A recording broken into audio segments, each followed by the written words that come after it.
So yes, thank you very much and good morning.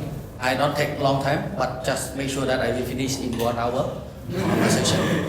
So for number one, the question asking about we are certified already on the curriculum that Conli already shared. So from my input to discuss with my team, and we also sharing in our discussion as well, that I just want to emphasize again and make sure that you include it in our workshop room. So we need to include on the standard to align with the curriculum that I mentioned before, that you have to build your student capability to align with the industry best practice, so that you cannot just go around the world and then finally you don't know where is the destination.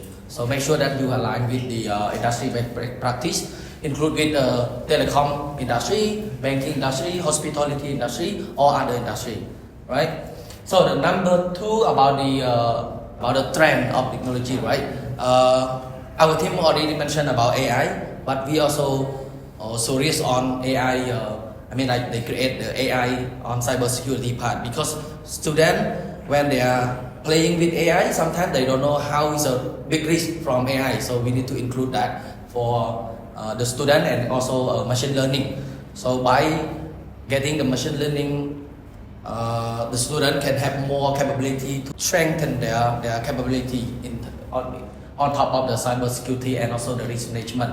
So what we need to include more on cloud native architecture, because I think everyone moving to the cloud nowadays, instead of they build their own on-premise. So we need to include on the curriculum as well.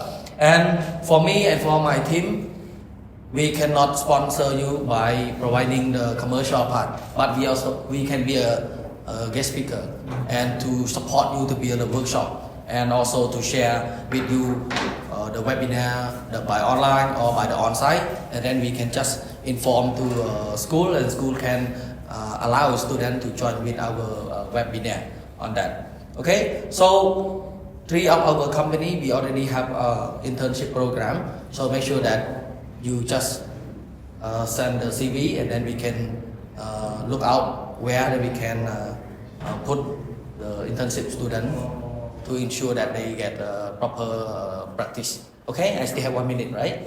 So partnership with the practice call company is very important, because they are the one that build own project. They are the one that hand on real projects to their customer. So we partner with them, go to join the project, and then we have more capability for the student to have a real hand-on, right? And final to build the lab. Of course, school cannot invest a lot of money to buy a commercial tool. You need to look out for the outsource, and also the cloud free platform for students to log in and make sure that they are learning, they are practicing by themselves, and also they need to join with the cyber forum. Without joining with the forum, they cannot improve their capability as well, and also follow their role model. Okay, thank you.